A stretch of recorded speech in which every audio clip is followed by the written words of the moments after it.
Hey guys, welcome to the brand new Chronicle podcast. Today I am joined with Neon Graystone and Timmy. I am your host, Marcus Chronicle. How are you guys doing today?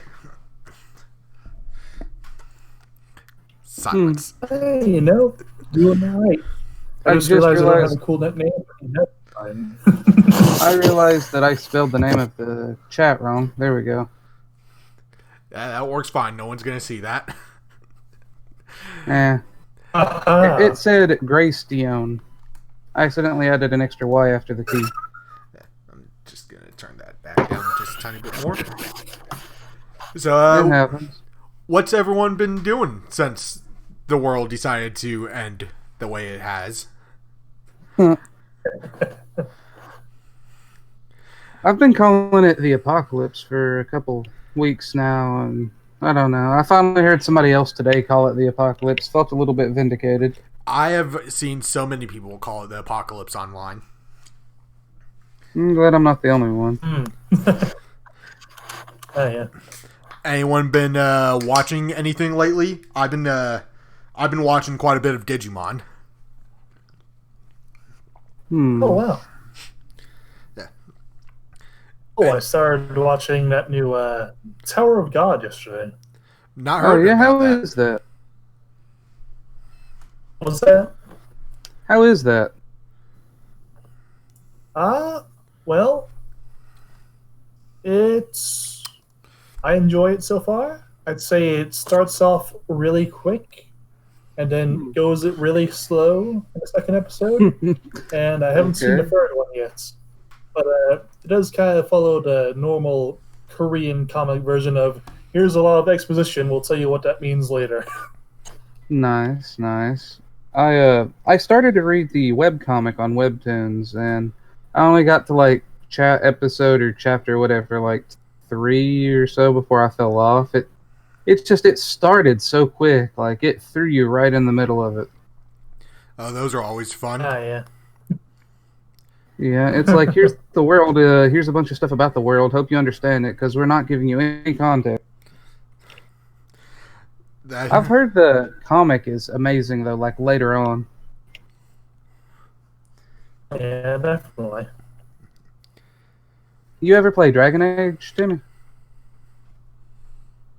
I've heard a little bit about Dragon Age. I've never played it myself, I don't think.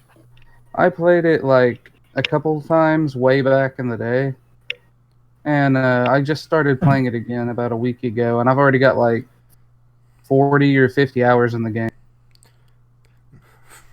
I just picked up Final Fantasy VII Remake. Oh yeah, that one. Ooh, I want to play that so bad. I've heard it's amazing. It's fun. It's definitely not Final Fantasy VII original. They're doing a completely new take on the story. Apparently, I'm only 2 hours in. I'm in chapter 3 out of 18. But it's fun. It is definitely fun. I like it. It's got me to laugh a couple times early on. I'm watching my audios as they dip into the red. I've seen some stuff about the game. It looked like it has a lot of the main story bit, but I heard they were adding a lot of original story. Yeah, it's they're adding to it. So instead of Midgar in the original was maybe you could get through it if you sped through it maybe an hour and a half, 2 hours. Oh, I heard they made like it 15 or so hours now. It's the whole game, apparently. Like, again, I'm 2 hours in, but it's apparently the whole game, and it's a lot of fun for what it is. My cousin is really, really into those games, and he had me looking him some stuff up about it. I know that they really expanded Midgard. Yeah, Midgar was, I think, maybe 15% of the original game, and that, again, like, if you took your time, roughly 2 hours is all it took to get through Midgar. And now you're taking a 2 hour segment of game, and it's, I think people said 30 to 40 hours. And that's just incredible. And it all feels natural. Oh wow, yeah. I've heard a lot of good things about it. The graphics definitely look awesome now. Yeah. Well, you're looking. Definitely. Final Fantasy VII came out in '97, Yeah.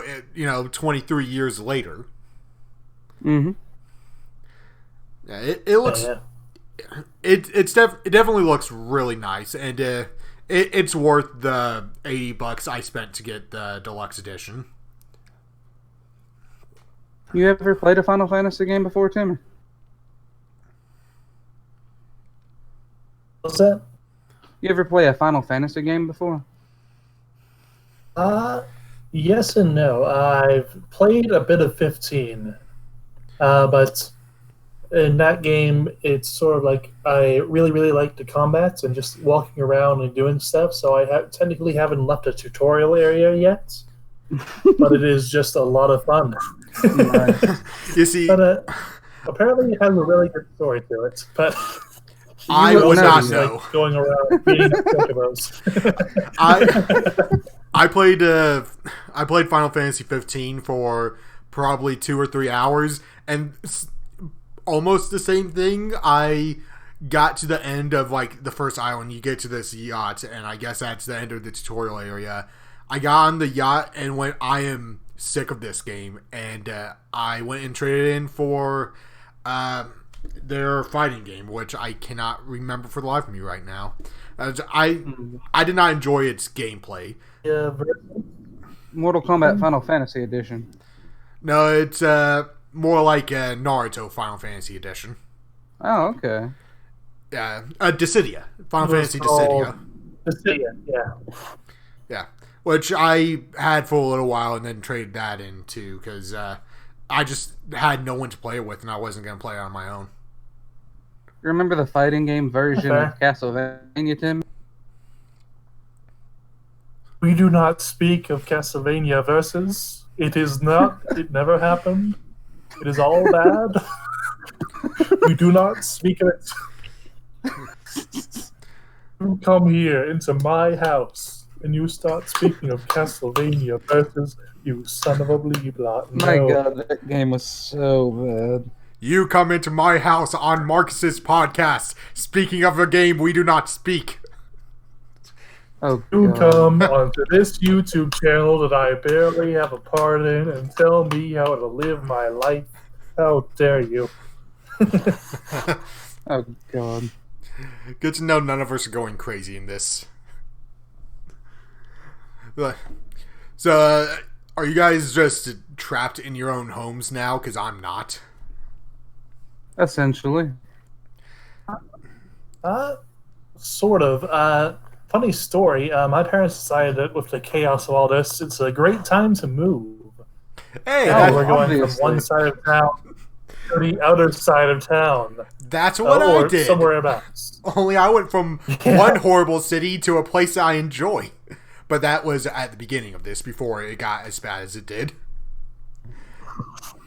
True, but we're in the thick of it now. My parents decided to move, and it's a bad idea. Not because like they have good plans and everything, but it's just that my dad has a lot of stuff. As in, we have moved 15 jukeboxes in the past Oh, week. nice. How many of And those about jukeboxes 8 are they attached to? tables. What's that? Is your dad attached to those jukeboxes? Can we get one of those for the channel? Theoretically, I don't know if any of them work. They've been out in an old moldy garage for a bit. But I understand he's trying to sell some, so who knows? If I get my hands on one or two of those, I'm sure I can get it working. And by me, I'm sure my dad can probably get it working. I may not see it again Broken afterwards. jukeboxes? Yeah, Neon can fix it. No problem. Neon could fix one. Eventually. Maybe. Yeah. I fix things. Okay, this is all I've had in my head since you guys were talking about the you come into my house. I finally found it.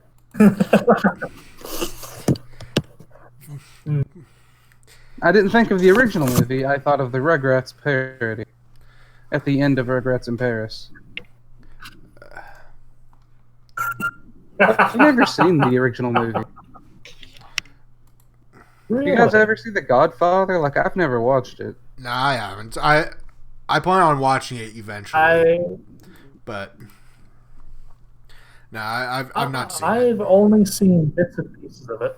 I've seen a few more famous scenes, like the original one of him having cats and just saying, "You come into the day up until his wedding, to ask for a favor when you are not a very favorable person in the eyes of the god dawn." Oh, that steams me up. Or something I along heard those the lines. I first forget. I'm and second paraphrasing. Godfather are amazing. I'm pretty sure there's only two. I've never Yeah. heard of a third movie. I have no idea, but I've heard they're good. There might be a remake or something that people said wasn't good. There's a third one? Isn't it based off a book? The original believe so, Godfather yeah. movie? Yeah, there is a part 3, and I've heard the part 3 sucks. I don't think I've ever heard anything about the third part. I might have and just forgot about it, though. My boss at my work, like at the Technology Resource Center on campus, he was like 70 and really into like classic movies. So like he talked about them a lot. He also really liked Forrest Gump, which I didn't see until like a year and a half ago. Forrest Gump's a good movie. Yeah, I liked it. Oh yeah, definitely. I think I watched Forrest Gump about a year before I started watching Futurama, so that would have been right around the time. I think it was right before I learned to drive, actually.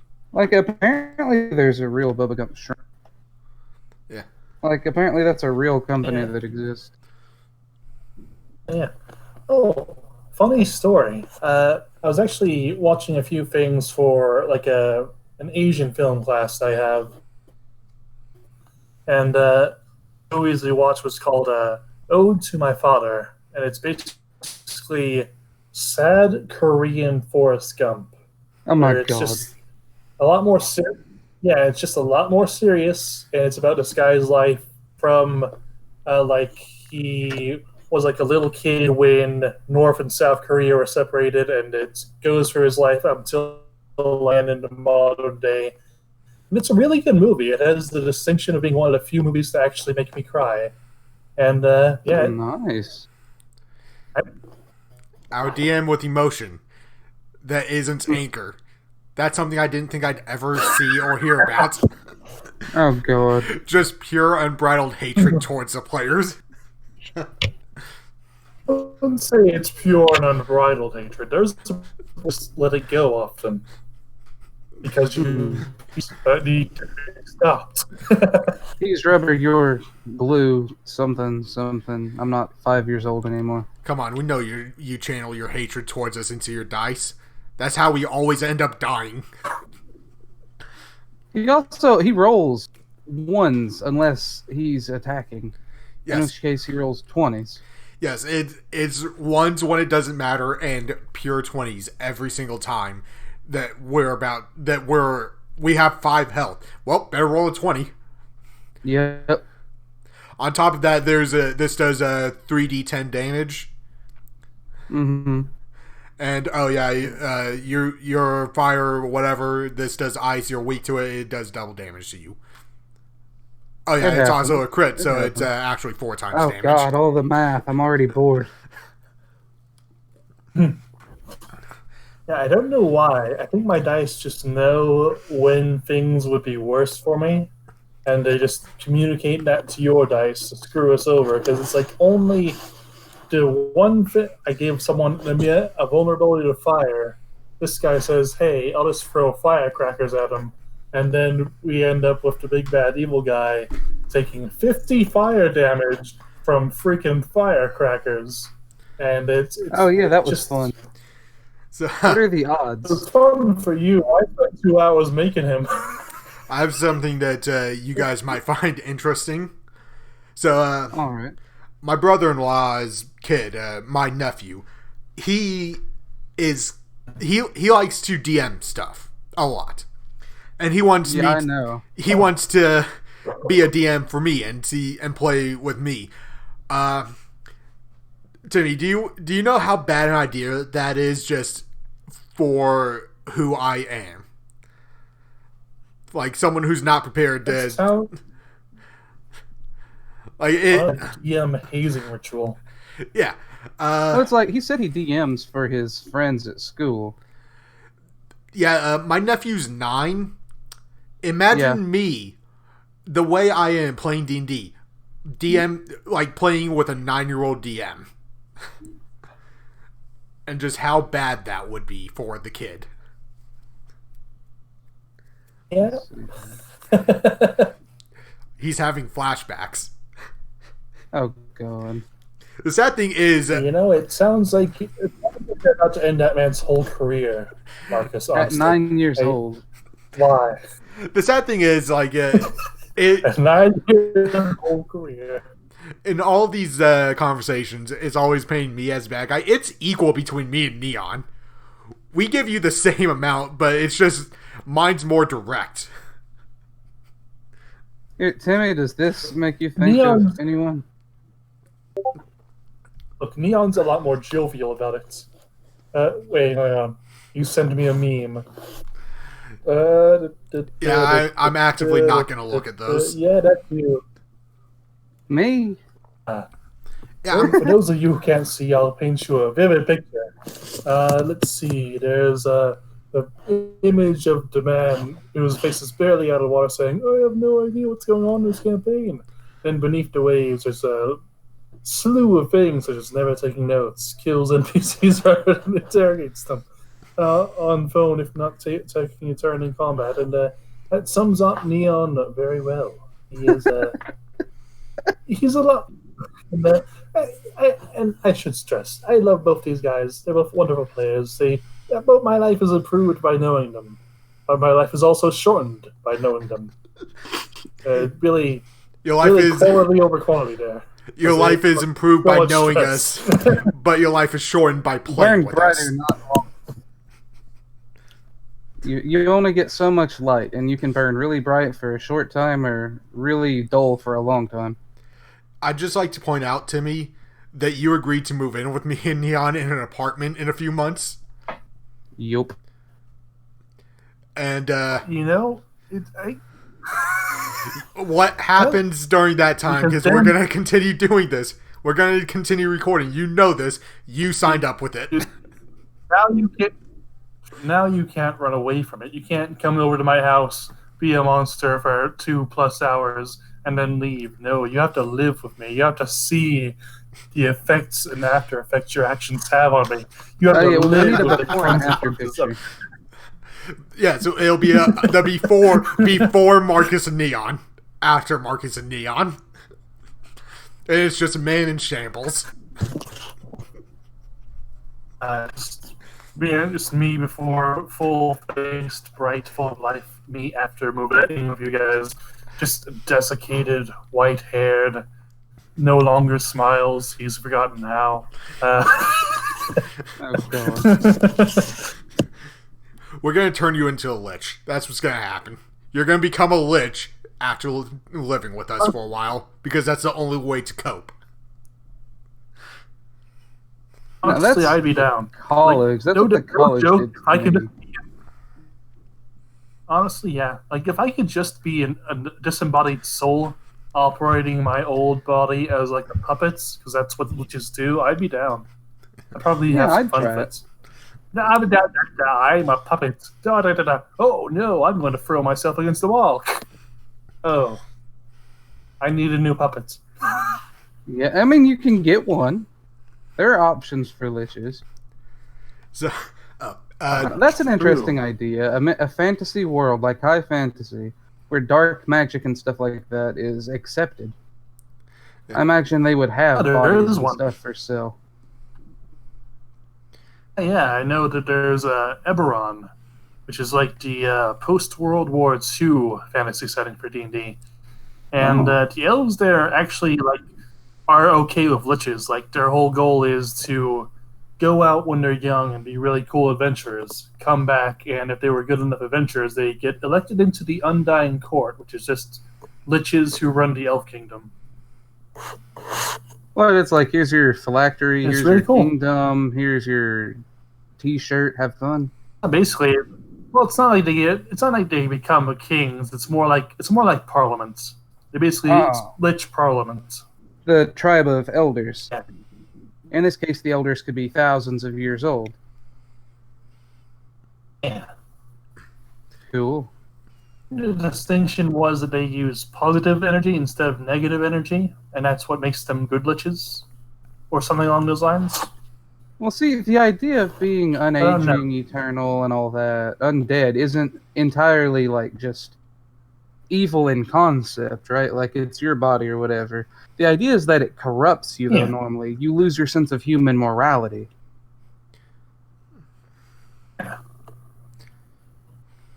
If I can just make this, if I can bring someone back from the dead, then what's the point of dying? Or what's the value that life has if it can be recreated so easily? Yeah, and it's Or- like, and if you've I don't know, we're getting experienced this thousands of times, you know, or you've met this person and you met a person almost like them, you know, hundreds of years ago, you know, what is there to human individuality? Definitely. We're really getting into some Jurassic Park, you've manufactured life, you monster kind of debates here. But it works. It works. You guys just remind me of something, because some of that stuff sounds like Full Metal Alchemist stuff. I know that Neon hasn't played Kingdom Hearts 3, and I don't think you played it either, have you, Timmy? Nope. Well- But I know very little about Kingdom Hearts. Well, Kingdom Hearts 3's DLC Remind came out back in January, and I finally had the time and money to pick it up and play it this last 2 weeks. Playing through the DLC story is just so much. They got a lot of that just from like the rules of alchemy. Just the story is Sora goes back in time to save Kairi at the cost of his power. And as soon as they reveal that it's like, hey, we're going to take your power away. And I just went, so human transmutation is a sin. Yes. And what were all the taboos of alchemy? Because I know no human transmutation and no turning lead into gold. But there's another one that I just cannot remember. You guys remember what it was?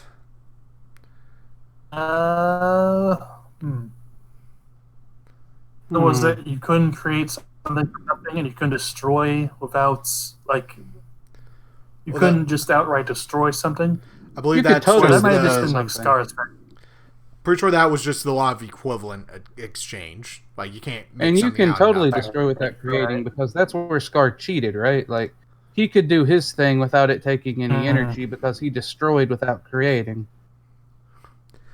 Maybe it's been a few months since I watched Brotherhood, and I just marathoned it. So I haven't watched it since sophomore year of college. That's been about 2 years. yeah, But it's really interesting. Full Metal Was, Alchemist was really good. What do you guys think of Definitely. Father in that show? I think he was done a lot better in Brotherhood than the original. Like, I mean, that's almost every character, especially Hohenheim. Hohenheim was like sort of I a know. villain in Full Metal Alchemist original. no, Father wasn't in the original, was he? Because it was just Hohenheim jumping from body to body. Yeah, they were doing the old wine in a new skin kind of Yeah. thing. Yeah, Father wasn't in the original one. Then they introduced some like girl in and made her, I think, the final villain or something. Yeah, it was like his girlfriend or wife or sister or something, and both of them just kept swapping bodies until they ended where they were. Yeah. I didn't hate the original one. There were definitely moments where I thought it was better than Brotherhood, but almost all of those were for comedic purposes rather than story purposes. Here's the thing: would you condemn Father for his choices? In Brotherhood, yes. What about you, Timmy? Like it, Uh, all Father was trying to do was kill everyone and become a god, just for power. He wasn't trying to kill everyone. That's pretty much what he did. That was a side effect of his goal, not the goal itself. Like, what was it? He was trying to obtain freedom, but that freedom He was wanted- through the cost of everyone. Like, thousands had to die, or more than thousands. He essentially used humans as batteries. His goal was to, gain freedom. And to do so, he believed he had to swallow God, which in their world was truth. Yeah. Or at least represented by truth, or the inner self. But see, the thing is, he wasn't human. He was homunculus. He was a manufactured being. Yep. Like, what... We condemn his actions because it put human lives at risk. His goal wasn't evil. His means about it may be deemed evil by us, but what regard should he have for human life not being human? I mean, the basic idea is the loss of any life is a tragedy. And that's regardless of human or not. He was killing to obtain his goals. He cared about other homunculuses. Yet he did also callously kill the homunculi. He killed one of them because it disobeyed constantly, that being greed. Yes, but Greed didn't really go out of his way to make Father's plans worse. He just didn't follow them. So he got killed. But he didn't enjoy killing. He didn't enjoy the violence or the killing. Maybe a better way to say that. Yeah. I'm not saying what he did was okay. I'm just you're playing devil's advocate. Yeah, I understand because I'll do the same thing.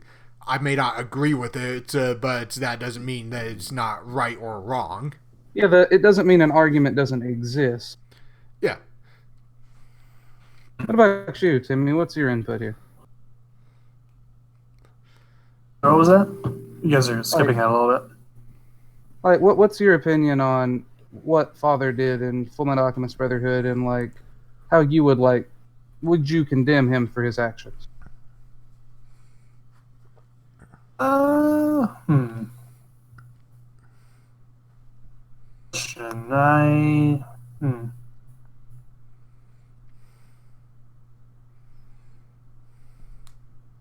Honestly, not sure. Honestly, don't have an answer. Which I think is part of why I tend to like those kinds of stories as much, where the villain legitimately has a good point instead of just being, aha, I'm going to snatch this baby, and then when he dies, he's like, oh, I only wanted a friend. No, you're just a monster. You don't get to pull that card now. No, you had no good motivations. You just wanted to eat the sun. Back off.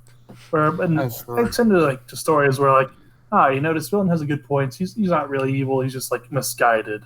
And I feel like that's kind of what the case was with Father. Well, and it's he behaved differently when he had all of his emotions. We saw him for most of the series without them. Greed, would you argue greed was evil? Greed, I would say the homunculi are more moral gray than Father was. Because they only have the one base trait, while Father did what he did, and he was going to do it regardless of whether he had those emotions or not. But it's if greed was, say, good, and he did good actions, that is an aspect of Father. Yeah, it's an aspect that he just threw away. It's the action, not the intent. For a lot of it. Would I say greed with what he did was a good person? Probably not. He definitely did some good, but he was only doing those things for himself. His intent was just to gain for himself, and he was willing to do whatever it took to get what he wanted, including murder. So no, I would not say someone like Greed was good. No, but would you say he's evil? What are greed's range of emotions? He is the embodiment of another person's greed, desire. He wasn't working with a lot to start with. Well, for what greed was, because he did have the traits of the people that he took over. You could see that with Lynn. So he'd also have what that person had. So it'd be a little bit of both. So yes, I would say that the greed we get, like both of the greeds we get in Brotherhood, aren't entirely evil. But I wouldn't say that it depends on what the personality was. Like I would say, yes, Lin was a good person because while he was being greedy with what he did, he was doing it mainly to protect the people he cared about. Yeah. Like Which turned into, like, it influenced greed heavily to wanting to protect those he deemed his. Those he deemed his being Al and Ed. Yeah. So there is that moral gray that is there. Like, the original greed, I probably would have leaned more towards him being just more evil than good. But Lin greed, I would have probably said is more good than evil. Yeah, it's sort of like Venom. They have their own aspects to their personality, but they're heavily influenced by who they're, like, with. Yeah, like Venom is a great example. Oh, speaking of Venom, I saw sometime last week that the 2017 Spider-Man series, the one that's currently going, they're going to be doing Maximum Carnage. Sweet. Yeah, like that was supposed to start that was supposed to start 2 days ago because it's Tuesday. I haven't seen the episode, but apparently it's out. Yeah, I can look that up. Speaking of Venom, also, I heard they're making a One Punch Man live-action movie coming out, like, fairly soon. And it's going to be directed by the guy who directed Venom. Huh. Yeah. I can see they're working on it all right. Yeah. They're working on it already? I think he said either way. Oh.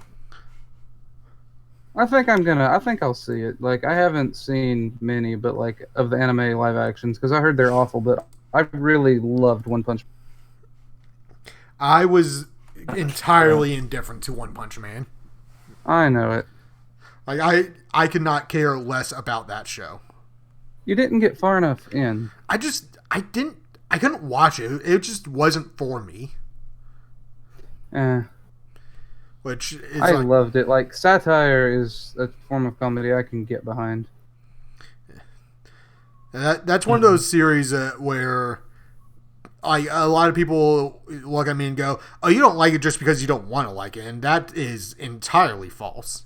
Well, that's not what I was saying. I'm saying I don't think you watched far enough in. It's still a comedy series all the way through, but it gets dramatic at points. Yeah, it's just that's always been a thing that's kind of bugged me when people just immediately think that you don't like something because you don't want to like it, and that just like if you're going into something going, I don't want to like this, like why even go into it? I've definitely gotten into things. Says the media reviewer. I've definitely gotten into things thinking I'm not gonna like this and I'm gonna hate it. Like when I started watching Steven Universe, I did not think I was gonna like that show. I did not expect to. I expected to just be indifferent or not like it at all. But I love that show. It's a great show, and I'm glad I was wrong. But it has its flaws, but it is overall a very good show. You know, something like watching the first episode of One Punch Man, I was just bored by it. I could not pay attention to that show. It's just one of those shows that I just can't. About three tries, yeah. Mm. And there's been other shows that are like that, like Attack on Titan. I could not make it 5 minutes into that show. I didn't make it 2 or 3 minutes into episode 1, and I was just like, nope. Yeah, I think I made it to the theme and went, this is, I'm going to fall asleep. I'm going to fall asleep. Too edgy for me. Or like, that was my interpretation at the time. There's definitely been shows that Funny story about Attack on Titan. What's up, Timmy? I was just going to say, funny story about Attack on Titan was basically back in high school, I had this friend who one of those people who, like, in recommending something she really liked, she spoiled a lot of it. Yeah. And, so Yeah, so I figured, I have an idea. So she was really big into Attack on Titan, and this was like right before, like when season 2 was finally announced, and they were like, yeah, Oh, finally. Timmy, you've told me So this I went out. before. Yeah, so I went out and I bought the first, I think, 20 volumes of Attack on Titan, and I binge read it. Now, what you don't know is that it's a very bad series to binge read, because the show is actually better organized than the manga, where the manga is like, oh no, my mom just got eaten. Now it's 5 years later and I'm a soldier. Let's learn about my training 5 chapters from now after Mikasa's backstory. And it's not very well organized. And the idea was to basically read it and spoil everything out of sheer spite. But what happened was I was catatonic for 8 hours and was awake for about 2 days afterwards, traumatized by all the things I had read. And yeah, I don't know. I can see aspects of it that I really enjoy. Like there has a surprisingly good mystery theme to it. I like the mystery of it, but It's got it's good just lore. It's just very the writing isn't. interesting lore. It's very heavy. It also doesn't help that the manga's art style is borderline atrocious. Yeah, I've been on the Look, wiki for Attack on Titan and read like a lot of what happens. A lot of the lore is actually really cool and it goes deep, but like yeah, none of it looks yeah, good and none of it is written well.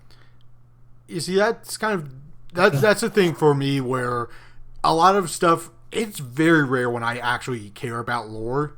I'm much more what are the characters doing and everything. Like again, using Steven Universe as just an example, I don't care about the diamonds. I care nothing about what they're doing or anything.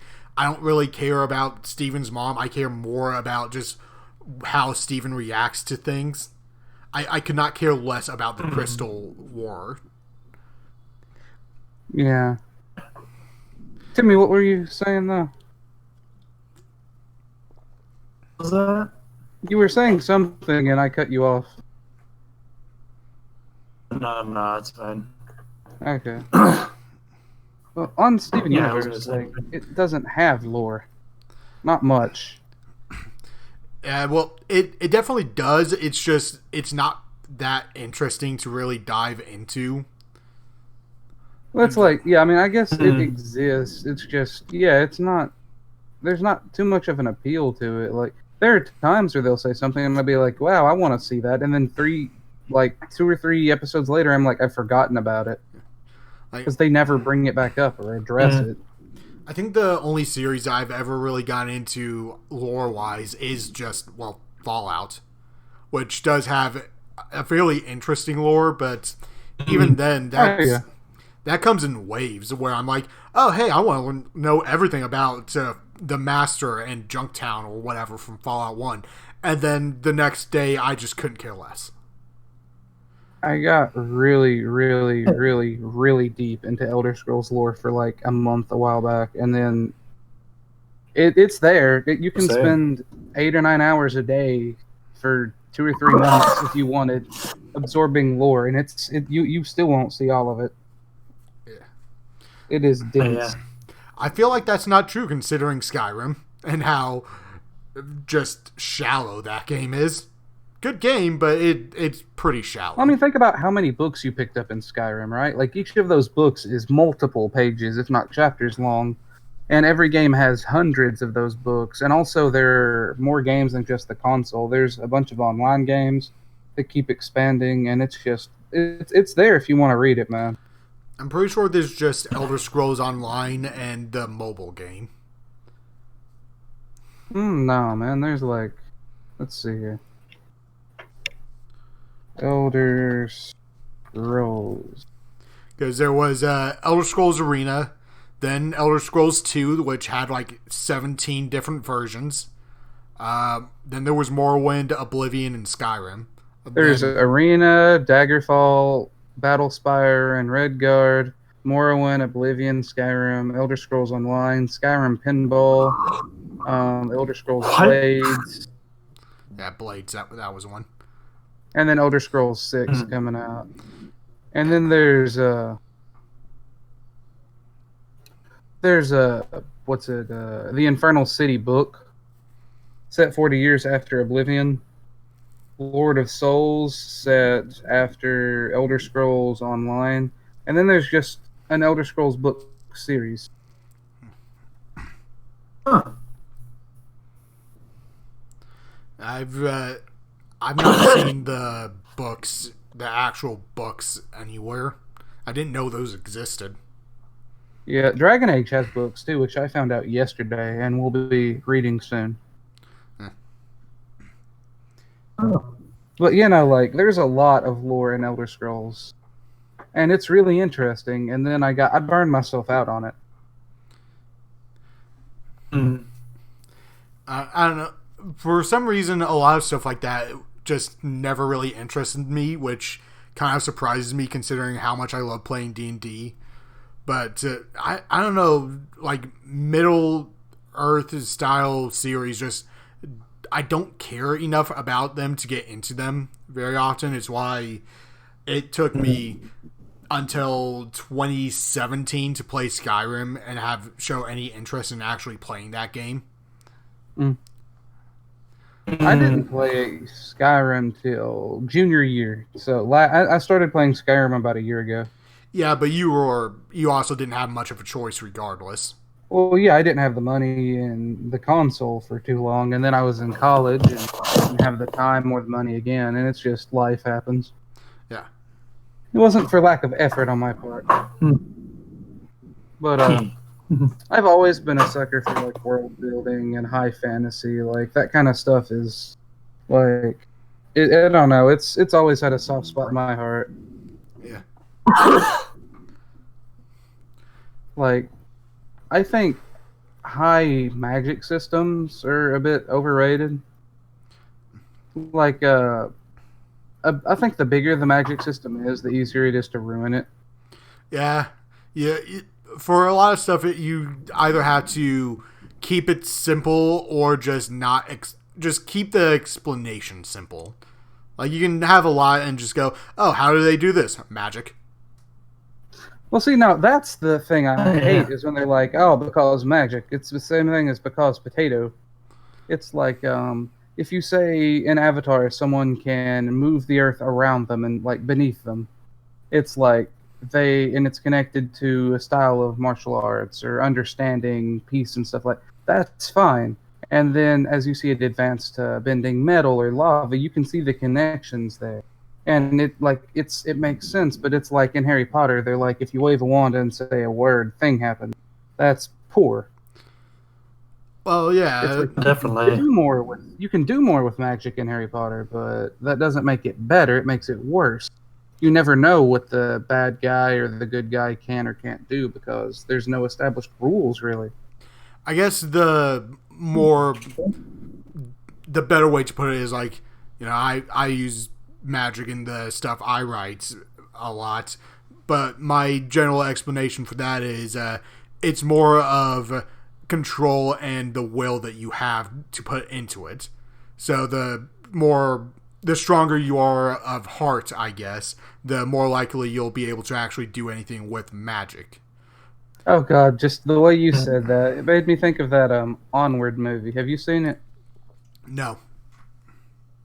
Oh god. You've seen the trailers or like at least the poster, like you know of it, right? Like the two blue elves going like on a journey. Yeah, but I have no interest in watching that movie. Well, I watched it, and it's essentially what got me is there's the older brother to the scrawny little main character, right? And the big brother he shows him off like lifting weights and being a brute, right? Yeah. What would you guess are his character traits? He's the one that has a kind heart that cares a lot and wants to protect everyone. Uh-huh. But would you guess he's intelligent? Just off of what I've given you. Well, probably not, but you don't associate in media, like, by default, strength and intelligence in the same person. Like in most media, no. There's definitely some where I would, but not in all of them. He's the big brother, lifts weights and lives in his van and eats, like pizza and, like whoa, whatever kind of thing, But he's also the most gigantic D&D nerd in the world. Yeah. And he's sensitive, as is the guest with the brutes nowadays. If you'd said the brute character 10 years ago or 15, people would guess that they're, just an idiot and used for comic relief. Nowadays, it's this big dude, he probably has a heart of gold, gentle giant kind of thing. But he's also, like, he's very into his D&D and apparently historical site. Like, it shows him a bunch of times in the movie going to, like, famous sites where big historic things happened and trying to stop people from, like, messing with them. Yeah. But what got me on the heart thing is he's memorized every spell in their D&D spellbook kind of thing. And his younger brother can do magic, but he says it's his heart. However, the hotter your heart burns or something, or the more passion in your heart, the more powerful your spells will be. And so, like, he's telling him, like, legitimately, just, believe and, have heart the entire movie. Okay. Well, it's a weird tangent, but, like, it's a weird series. Or a weird movie. Well, on that note, this has been going on about 16 minutes longer than expected. So, I think that's been a good first episode, and we should probably wrap it up. Is there anything anyone wants to say to end this? Gelatinous cubes are a monster in D&D. Timmy? Nope. Okay. Nesty are elves that turn into otters. No! No. Okay, well, for anyone who decided to watch this, thanks for watching. I'd like to continue doing this more, and I'm still working things out, so sorry if there's audio problems or whatever. I'm going to try and get all that worked out before next week. And, thanks for watching. I say next week, like this is guaranteed going to be a weekly thing. I'd like to make it a weekly thing. Wouldn't you guys? Sure. Especially if this does go much more towards like a 30-minute podcast and an hour-long podcast. Like it shouldn't be too hard to just jump on and talk vamp for half an hour. But thanks for watching. Maybe we'll see you guys next week. Maybe we won't. And thanks for joining me, guys.